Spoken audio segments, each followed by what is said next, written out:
Hey, welcome everybody to our Geography 20 Introduction to Geographic Information Systems course for the fall of 23.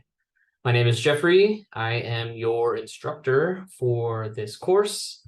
And if you take more, potentially those as well.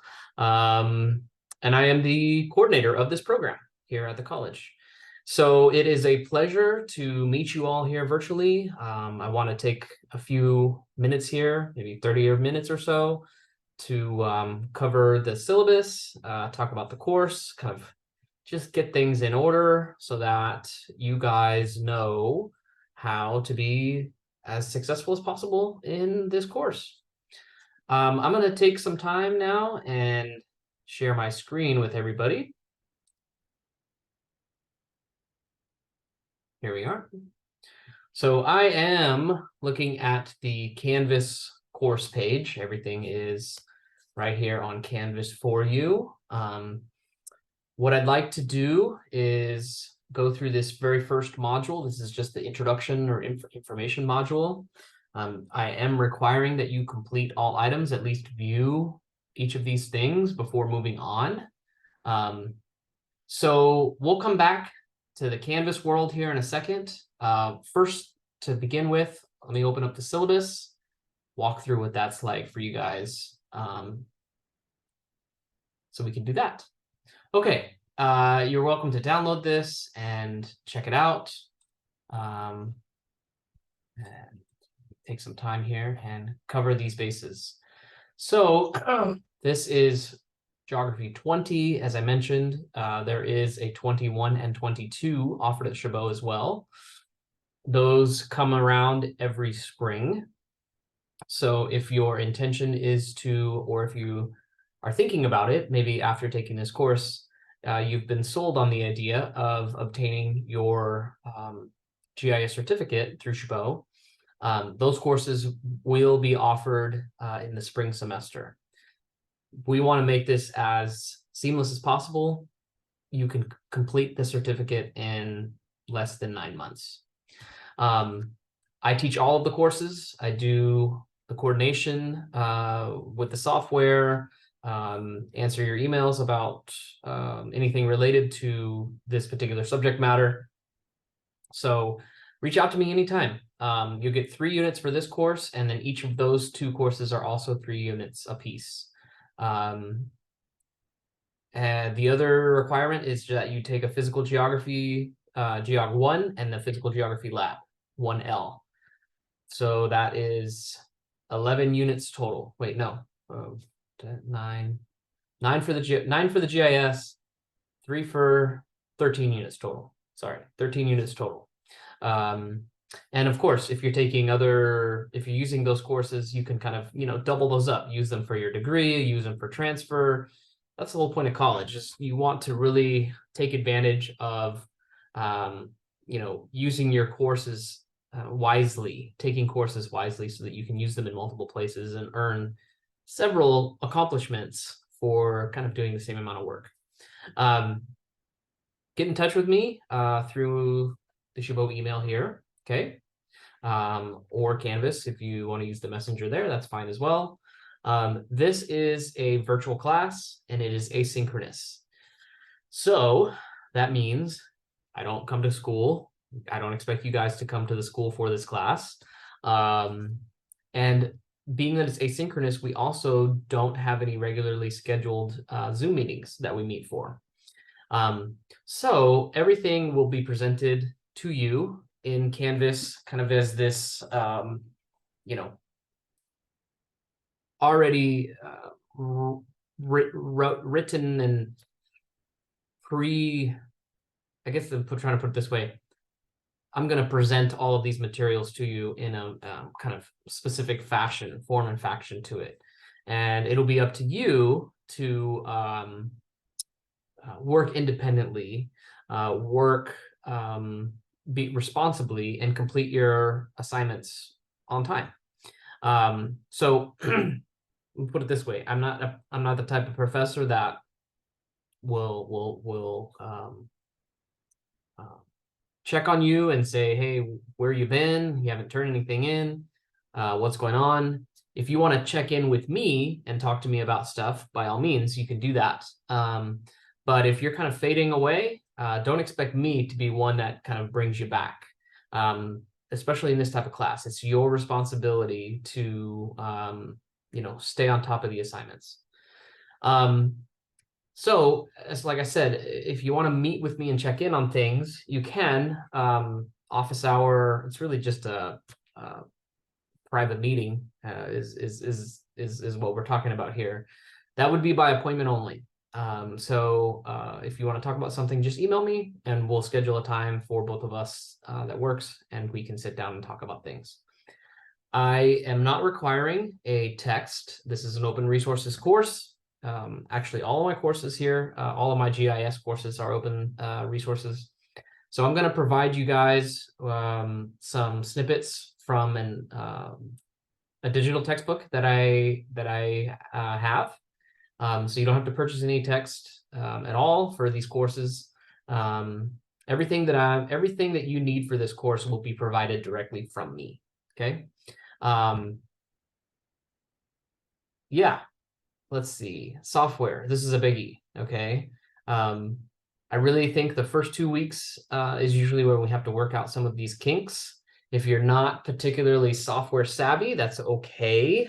It might take you a minute to kind of get up to speed. And again, I'm here to answer your questions if you are having any kind of troubles, technical difficulties, or whatever. But you are going to have to get comfortable at some point, because this is a very software heavy type of course where you will be expected to work independently with the software provided, and that you can, essentially do it. You can be competent in it.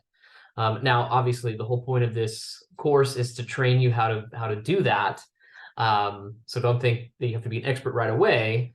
But I just am kind of putting that out there for folks that think that they can complete this course maybe just using their phone or their iPad or something like that. You can't. You have to have a computer. Okay, period. I'm going to put a big stamp on that one.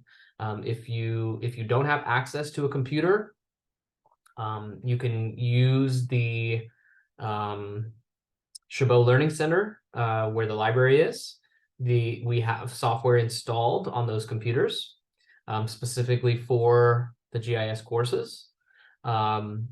We also have computers available through the department, geography department. So there are loaner laptops that are essentially sitting there waiting for you, waiting for any of you guys out there that need a computer to do this class. Okay. And if you want to write documents and other things, of course you can, right? You will sign a waiver saying, I'll be responsible if something happens and I'll turn it back in, so it's not yours, but it is yours to have and take for the semester. So that's a pretty generous offer that we've made. We wanted to ensure that we're doing this course equitable and providing everything possible at no cost to you. So that resource is available. Now, you don't have to, obviously, if you have your own personal computer or a family computer or something like that, and you feel more comfortable working in that environment, by all means, go for it. If it's a work computer, I would just be cautious about that. Depending on where you work, if there are limitations on or permissions that don't allow you to download data or install programs and that kind of thing, you might get yourself into some trouble here. So it's best to have your own personal computer or some kind of personal computer that you have full control over. Otherwise, get one of the loaners. And if you need that, just email me and I will send you to the right place. And do that soon. Don't wait until a month later. Do that now, because you're going to need software right away to do this class. The first software we're going to use is called ArcGIS Online. This is a 100% web-based software. And so this is one, again, you don't necessarily need to install anything. This is all based on a website that I'm going to share with you guys. And that's where you're going to be really sharing, publishing your data. So that'll be a lot of fun. Now, the second and most important one, and this is kind of everything I'm droning on about, is what's called ArcGIS Pro. We don't use Pro as much in this course, but if you take the intermediate and advanced courses, there'll be a lot of ArcGIS Pro. This is the industry standard stuff. So ArcGIS Pro is a local software. This is an application, meaning that you need to install it on your computer. It will only work, check out this big bold that I put here for you guys. It will only work on a Windows computer. I repeat, it will only work on a Windows computer. If you work with a Mac, and you're savvy and you're willing, I've had students use a partition called Boot Camp, which that's tricky because you're literally modifying the contents of your hard drive. And I'm not saying that we would be responsible if something doesn't work out. So, you know, like I said, you might have a personal Mac computer that you do all your other schoolwork in, but you need to have a Windows computer to do your GIS work. Just loan the laptop from the department. You know, have two computers. Honestly, that's the best solution out there. We have several of these available. So please do not be shy if you need to borrow a laptop for the semester, okay? A Windows laptop for the semester. And reach out to me, like I said, right away to get that taken care of. All right, so this is, like it says here, computer-based technology. It's definitely a technology course. We analyze spatial relationships, yada, yada, yada. Let me put this kind of in plain English. We're going to make maps in this class, okay? We're going to take those maps and we're going to manipulate them and we're going to analyze them and we're going to take other maps and stack them on top of each other, right? So there's going to be lots of unique practices and techniques that you're going to pick up on. You know, to a layperson, they say, hey, it's Google Maps on my phone and that's all I need to know. That's great.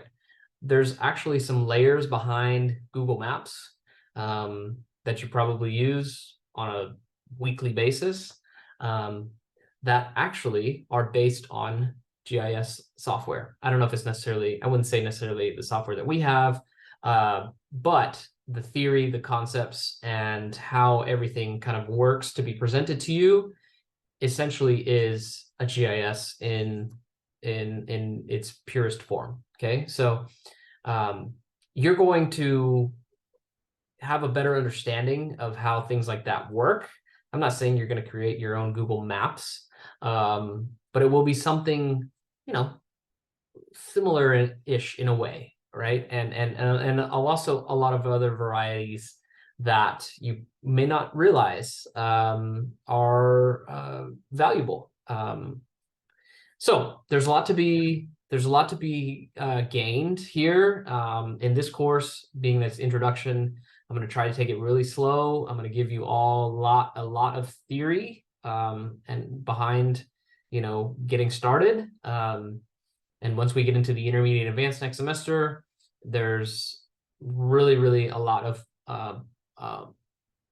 you know, pretty advanced lab work that will be expected of you, but that's, you know, next spring. Okay, so I'm not going to read all this verbatim. You could check out the outcomes, the objectives. Let's get to some other nuts and bolts here. Policy as far as attendance. Here's the thing, this is asynchronous. So and we don't have meetings every week. You turning in your assignments, to me, is that you're in class. That's the simplest way I could put it. So if you are not turning in stuff, I'm going to assume that you are not taking this class. And this is really pretty crucial in the first couple of weeks because I have to turn in my roster. You yeah, within a couple weeks, the college requires me to say, hey, this is who's in the class. So if you don't turn your stuff in early on, there's a good chance you'll be dropped. Let's see. Other than that, moving forward, the lectures and the labs, this is asynchronous, meaning that I've already got videos recorded for you guys. I save them on YouTube and then I publish the links on Canvas. So as far as the lecture parts, you can do those on your phone or any other convenience since it's YouTube. That part, you could do kind of even on the train or something. But when it comes to the labs, there's 11 labs in the course. I think I have 12 printed here, but it's 11. I'll have to go back and look. I think it's 11 total. The labs have to be done on a computer. So I'm trying to make this as clear as can be. There will be labs every week. There will be stuff to do every single week of this course. Okay. Let me back up. If there's not a lab, there'll be an exam. So yeah, sum it up. There will always be something every week for you to accomplish. Let's see. So speaking of exams, two exams exist in this course. 100% online, again, proctored on Canvas. I give you a week to complete an exam. That doesn't, let me rephrase that. I give you a week to start your exam. The actual time frame to finish it is 3 hours. When you hit the start button, you then have 3 hours to complete your exam. Not a week. Not a week. There's a week's window of time frame for you to study. Let's put it that way. If you, per your schedule convenience, want to take your exam the very first day it comes out, that's cool too. Yeah, as long as things are turned in by the due dates, all good there. Let's see. Anything else here? So as far as your points, it's exams and labs. Okay, exams and labs. The two exams, one in the middle of the semester and then one at the very end. The labs are sprinkled in everywhere else. Okay. Let's take a look at the course, how it's laid out. So I'll go over to the home page. You'll notice that my home page is the same as my modules. So I try to just strip away a lot of the fat and just give you guys exactly what you need. So yeah, like I said, I want you guys to go through all of this, especially this getting started. This is important because you will need to sign up for your Esri student account. You should have received an email on September the 6th about that, where I have invited you to join what's called the Chabot College GIS organization. This email was sent to your Chabot email only. If you did not receive this email, please let me know. You need to have this taken care of ASAP. No excuses. Like I said, if you don't have access to Chabot email, that's not preferred, but I will give you grace there. Let me know another email that you have, and I will send that invitation to Gmail or whatever it is. But I have to make this very clear, and I say this with peace and love. You do need to get your Esri student account in the Chabot College GIS organization taken care of right away, okay? So yeah, it's pretty straightforward. Accept the invite that came to your email, set up your account name, your password, just like everything else. And then that'll get you kind of started with the ArcGIS Align world, where you could start and get into Lab 1. After that, though, and pretty important that you also download what's called ArcGIS Pro, as I mentioned. So actually here I have 2 videos to do this. How to sign up for ArcGIS Online, how to download and install ArcGIS Pro. I mean, these things couldn't be more kind of straightforward. So you need to have your online account established in order to go in and download ArcGIS Pro. It's the same username and password for both logins. Anything related to GIS, it's the same, you know, so that's why you need to make sure you write this down somewhere and save it, and always keep it for this semester and next semester, frankly. Okay, so absolutely check out this getting started and follow those procedures. If you want to know more about the GIS certificate itself, you can check out this page. Yeah, nice little overview of things you can do in GIS as far as jobs are concerned. The course outline, the course roadmap. There's a couple testimonials in here from other students that have worked on this course. And then here's me. Here's our chair, Suzanne, who's extremely supportive as well. If you can't get a hold of me, get a hold of her. She'll get a hold of me. Yeah, we all try to work really close together. I mean, it's a small team, so we don't have much of a choice, but we do work very well together.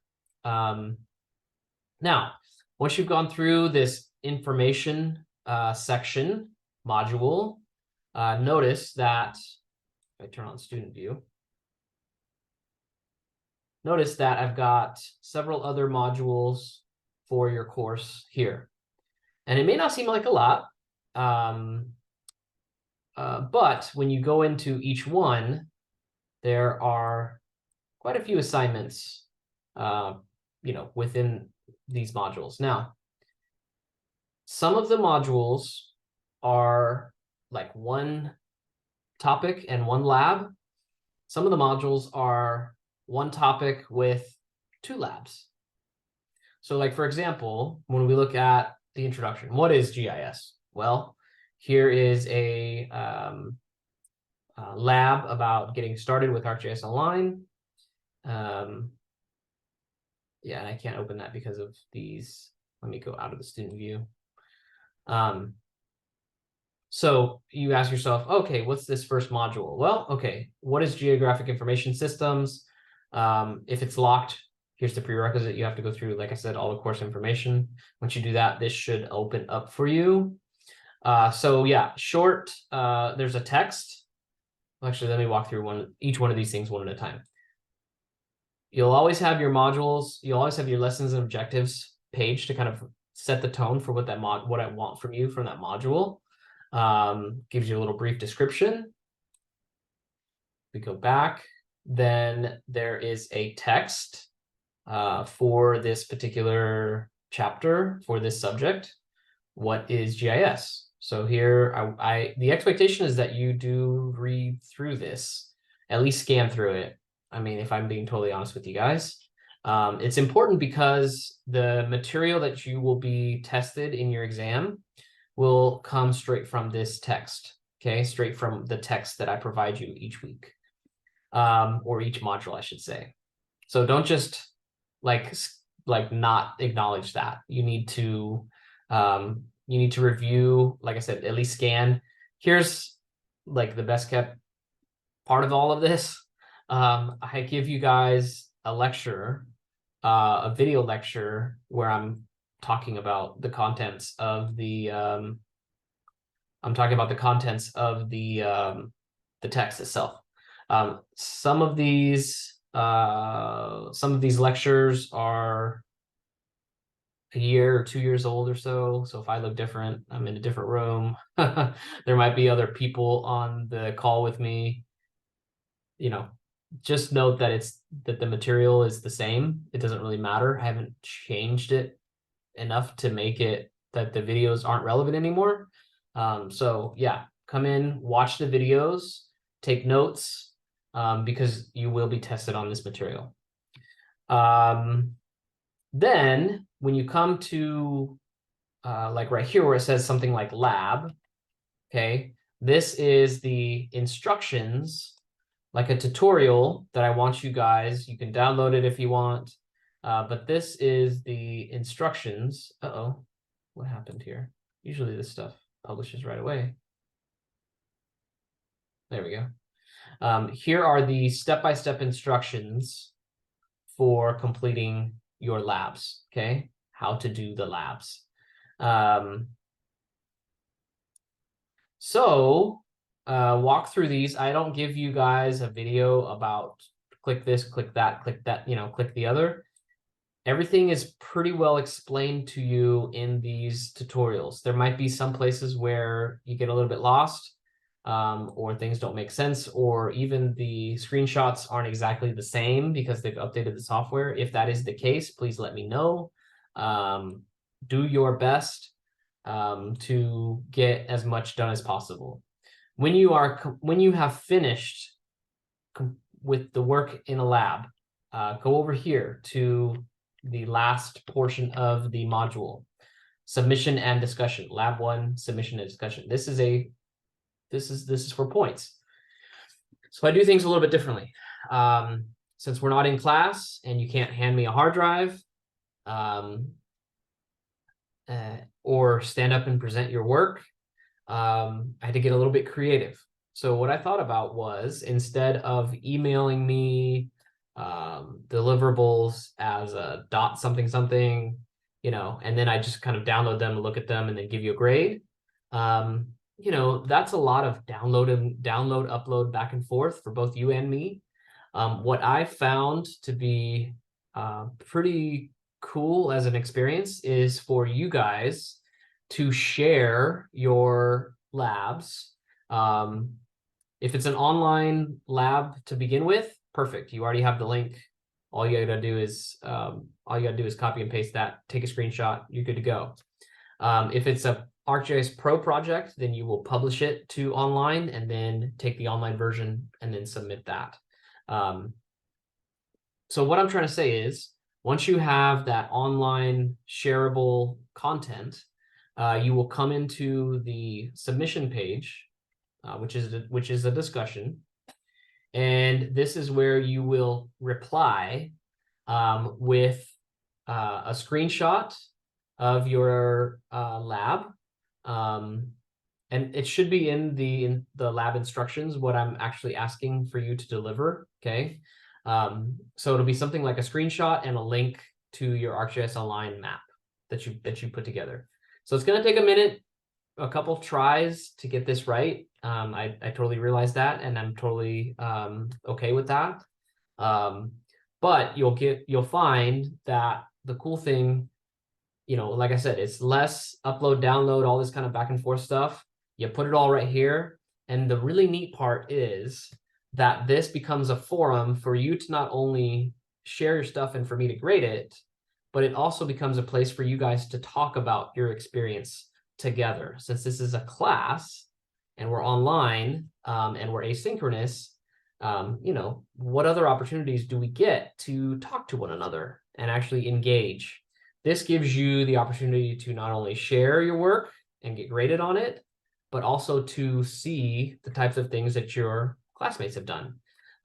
Maybe their map had different colors. Maybe they struggled. Maybe they didn't. Maybe they worked on the project before you did and they found some errors and they, typed them out here and said, hey, guess what, guys? I'm the first one that did this. Look out for Jeffrey's mistakes. Like, we're all human. That happens. So I want this to be a place, though, where you guys can come in and share all that material and give me your feedback. Give me your feedback, okay? Not like, hey, I like this lab, but no, like I learned, how to join attribute tables and etc. Those type of things. That was very interesting. Yet the this tool was very confusing. Something like that, right? I'm not expecting a ton, but also expecting more than just A, sharing your stuff, B, putting 1 or 2 words in there. I want you to share your stuff and also write about a paragraph or so about your experience. That will be your lab submission. That equals, 30 out of 30 points. I'm not a stickler for how good you did the lab. So the best way I could put that is, you attempted it, 8 out of the 9 things went correctly. There was a point in the material, in the tutorial, where you got stuck and it was late at night or your kids were crying and you just couldn't go on any further. Okay, right? Or your map just, for whatever reason, looks a little bit different than everybody else's. Fine, post it, publish it.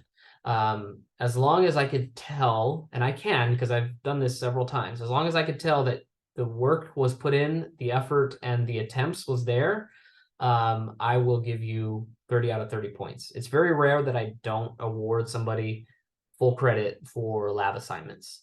So yeah, I know it's a lot and it could be a little bit intimidating as you guys start to go through this the first couple tries, but I promise once we're about a month in, this will start to feel, I hope, will feel more familiar and honestly, like a cool experience for you guys to have, you know, being that it's an online class. Last thing that I will say about labs, you know, they're worth points, obviously, worth a lot of points. You don't want to miss them. You don't want to not do them. I know that everybody's got things going on in their lives, whether it's classes, families, jobs, all of the above. I know I do, okay? So if you miss a lab or 2 labs or 3, okay, and you don't turn them in by their due dates, because there are due dates here, which I'll cover here in a second. If you don't turn them in when they're supposed to be done, send me an email. I will give you some grace and I will allow you to turn your labs in after the due dates. I don't penalize people for turning in late work. With that being said, and I think I have this written out in my syllabus, that doesn't mean that you're allowed to wait until December 1st and then try to turn in 12 labs. That doesn't fly, right? That's not going to work. The expectation is that you are doing these labs on a weekly basis. And if you skip or you miss, or if you travel or something, whatever, COVID, life happens, and you need an extension here and there, I'm happy to provide it, okay? Really no questions asked. It's when people take advantage of that generosity that I have to kind of, you know, not allow that.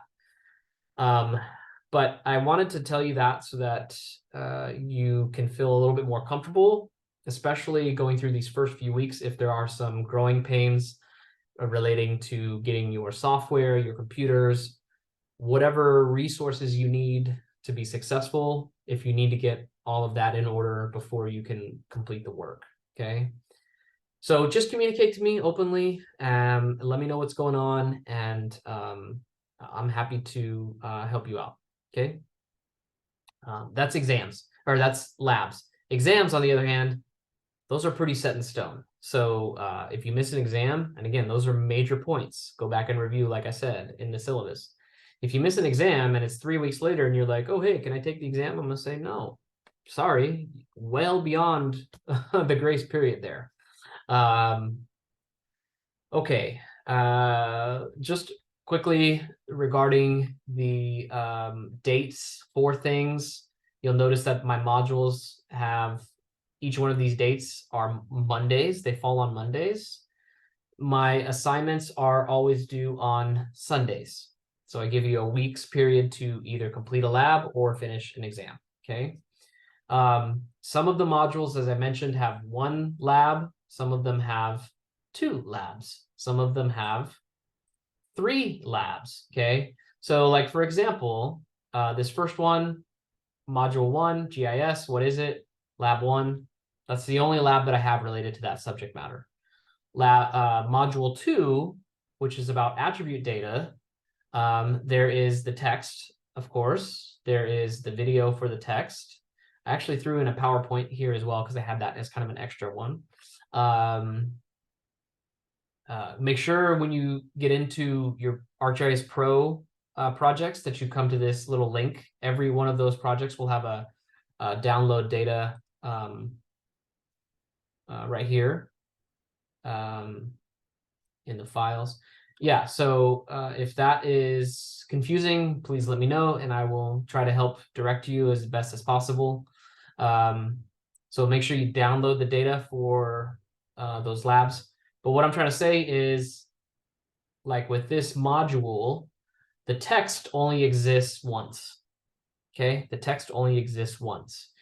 You have 2 labs, So you can watch the text first, watch the video and read the text first, and then complete the labs following that. Okay, so since this is all related to the same thing, it's just I have two particular labs for this subject matter. On this topic, vectors and map communication, I have one text and 3 labs. Okay, so in sequential order as far as you go through the timing of things. No assignments on Thanksgiving, and then your final exam will be on the will open on the 4th of December and will be due on the Sunday the 10th. No extensions after that because the course technically ends. The course actually technically ends on the 8th. The 10th is a Sunday. I'm giving people a couple extra days to finish if they need it. But after that, I mean, there's nothing I won't say legally, but there's nothing I'm supposed to do for you based on the job that I have. The course is supposed to be ended at that point. Okay. Cool. All right. I think that's everything. I email you guys a lot. Check those announcements. Check your Shabo email. Yeah, it might be once a week or so. There might be times where I don't email you for a couple weeks. Some of this stuff is a little bit autopilot, but you know, I try to give you guys as much information as possible. And if you need anything, of course, reach out to me. I think I'm good. I think I covered everything. Let's stop sharing.